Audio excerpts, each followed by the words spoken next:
Hi viewers, welcome to TV. America, Iran దేశాల మధ్య ఉద్రిక్తతలు మరింత తీవ్రమవుతున్నాయి. ఈ రెండు దేశాల మధ్య మాటల యుద్ధం ఇప్పుడు సైనిక వ్యూహాల దశకు చేరుకుంది. ఈ నేపథ్యంలో అమెరికా అధ్యక్షుడు డొనాల్డ్ ట్రంప్ 3 కీలక సైనిక ఎంపికలను పరిశీలిస్తున్నట్లు అమెరికా వర్గాలు వెల్లడిస్తున్నాయి. ప్రస్తుతం అధ్యక్షుడు ట్రంప్ ముందు 3 ఆప్షన్స్ ఉన్నాయి. అందులో మొదటిది ఇరాన్ ఆర్థిక వ్యవస్థకు ప్రాణాధారమైన చమురు క్షేత్రాలు, ఇంకా రిఫైనరీలను, ఎగుమతి కేంద్రాలపై దాడులు చేయటం. దీంతో ఇరాన్ను ఆదాయ వనరులను బాగా దెబ్బతీసి ఆ దేశాన్ని ఆర్థికంగా బలహీనపరచాలనేది అమెరికా వ్యూహం.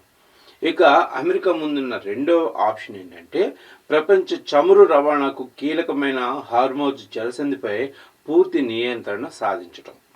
ఇలా సాధించడం ద్వారా ఇరాన్ ఓడరేవుల నుంచి నౌకలు బయటకు రావడం కానీ లోపలకు వెళ్లకుండా అమెరికా అడ్డుకుని వాళ్ళ నౌకాదళాన్ని అక్కడే మోహరించి ఇరాన్ని ఈ నౌకా రవాణా పరంగా బాగా దెబ్బతీయాలని ప్రణాళిక రచించడం. ఇక మూడో ఆప్షన్ వచ్చేసి ఇరాన్ అణు కేంద్రాలు, సైనిక స్థావరాలపై పరిమిత స్థాయిలో వైమానిక దాడులు చేసి వాటిని తమ అధీనంలోకి తీసుకోవటం. అయితే ఇలా అమెరికా విధిస్తున్న ఈ డిమాండ్లకు ఇరాన్ మాత్రం చాలా కఠినంగా స్పందిస్తుంది, ససేమిరా అంటుంది. ఇక తమ అణు క్షిపణి స్థావరాలను ఎట్టి పరిస్థితుల్లోనూ వదులుకోబోమని ఇరాన్ గట్టిగా కౌంటర్ ఇస్తుంది. ఈ విషయం గురించి ఇరాన్ సుప్రీం లీడర్ అయిన ముస్తఫా ఖమేనీ మాట్లాడుతూ తమ అణు సామర్థ్యం జాతీయ సంపదతో సమానమని, దాన్ని ఎట్టి పరిస్థితుల్లోనూ వదులుకునేదే లేదని అమెరికాకు గట్టిగా సమాధానం చెప్తుంది. అలాగే హర్మోజ్పై తమ నియంత్రణ ఎప్పటికీ కొనసాగుతుందని కూడా ప్రకటించింది. అలాగే అమెరికాకు గట్టి హెచ్చరిక కూడా జారీ చేశారు ఆయన. అదేంటంటే పర్షియన్ గల్ఫ్లోకి వచ్చే అమెరికన్లకు సముద్రం అడుగున తప్ప మరెక్కడా స్థానం ఉండదు అంటూ ఆయన ఘాటుగా వ్యాఖ్యానించారు. ఒక రకంగా ఇరాన్ అమెరికాకు గట్టి వార్నింగ్ ఇచ్చింది. తమ దేశం మీదకి పర్షియన్ గల్ఫ్లోకి వచ్చే అమెరికా సైన్యాన్ని సముద్రంలో కలిపేస్తాము అంటూ గట్టిగా వార్నింగ్ ఇచ్చింది.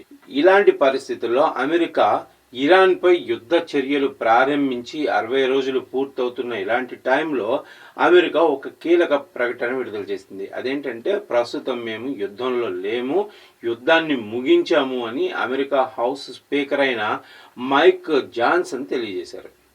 ఆయన చెప్పిన దాని ప్రకారం ప్రస్తుతం క్రియాశీల సైనిక దాడులు లేవని, శాంతి స్థాపన కోసం సున్నితమైన చర్చలు జరుగుతున్నాయని, ఇరాన్ను అమెరికాల మధ్య శాంతి స్థాపన కోసం డైలాగ్స్ నడుస్తున్నాయని చెప్పి ఆయన వ్యాఖ్యానించారు.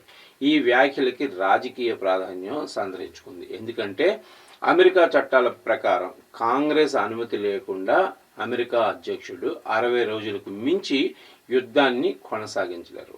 60 రోజుల కన్నా ఎక్కువ కొనసాగించాలి అనుకుంటే మటుకు కంపల్సరీగా అధ్యక్షుడు కాంగ్రెస్ నుంచి పర్మిషన్ తీసుకోవాలి. అయితే ట్రంప్ కాంగ్రెస్ను తప్పించుకునే ప్రయత్నంలో భాగంగానే ఇలా వ్యూహాత్మకంగా వ్యవహరిస్తున్నారా అనే అనుమానాలు కలుగుతున్నాయి. ఆయన మీద రాజకీయ విమర్శలు కూడా ఎక్కువయ్యాయి. ఇరాన్తో యుద్ధం ఏప్రిల్ ప్రారంభం నాటికే ముగిసిపోయిందని ప్రకటించి అందువల్ల కాంగ్రెస్ అనుమతి తీసుకోవాల్సిన అవసరం లేదని చెప్పి ఇప్పుడు ట్రంప్ తరఫున వాళ్ళు వాదిస్తున్నారు. రక్షణ మంత్రి పీట్ హెక్సెత్ చెప్పిన దాని ప్రకారం 60 రోజుల్లోపే ఈ సైనిక ఆపరేషన్ ముగిసిపోయింది కాబట్టి దానివల్ల చట్టపరంగా కాంగ్రెస్ ఆమోదం తీసుకోవాల్సిన అవసరం లేదని ఆయన స్పష్టం చేస్తున్నారు.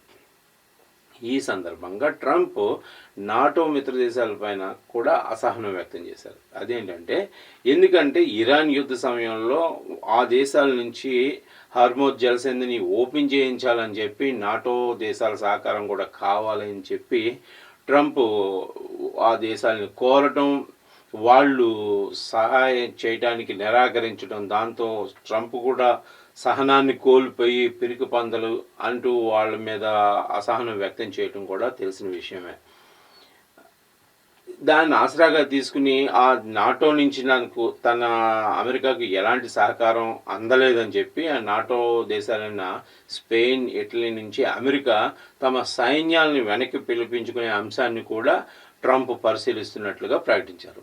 ఇక మరోవైపు ఇరాన్ ప్రస్తుతం ఉన్న సుప్రీం నేత అయిన ముస్తఫా ఖమేనీ ఆరోగ్యంపై వస్తున్న వార్తలను కూడా ఇరాన్ ఖండిస్తుంది. అదేంటంటే పశ్చిమ దేశాలు కావాలనే తమ ఖమేనీ అనారోగ్యం పాలయ్యాడని, త్వరలో చనిపోబోతున్నాడు అంటూ ఇలా తప్పుడు ప్రచారం చేస్తున్నాయని ఆరోపించింది.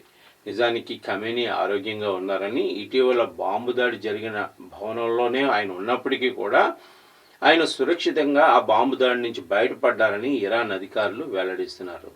ఇక మొత్తానికి అమెరికా ఇరాన్ ఉద్రిక్తతలు ఒక కొత్త దశలోకి ప్రవేశించాయని చెప్పొచ్చు. ట్రంప్ సైనిక ఒత్తిడి పెంచుతుండగా ఇరాన్ మాత్రం వెనక్కి తగ్గే సూచనలు కనిపించడం లేదు. ఇరాన్ అమెరికాకు ఎప్పటికప్పుడు గట్టిగా కౌంటర్ ఇస్తూనే ఉంది. ఇటు హార్మోజ్ జలసంధి కానీ, అణు కేంద్రాలు, చమురు క్షేత్రాలు, ఇలా 3 అంశాల చుట్టూ తిరుగుతున్న ఈ సంక్షోభం ప్రపంచ ఆర్థిక వ్యవస్థను కూడా చాలా ప్రభావం చేసే ప్రమాదం ఉందని విశ్లేషకులు హెచ్చరిస్తున్నారు. ఇక ముందు ఏం జరగబోతుంది? అమెరికా నిజంగానే ఇరాన్ మీద దాడికి దిగే అవకాశాలు ఉన్నాయా, లేదా చివరి నిమిషంలో రాజీ కుదుర్చుకుంటుందా అనేది ఇప్పుడు ప్రపంచం మొత్తం ఆసక్తిగా గమనిస్తుంది. Thanks for watching.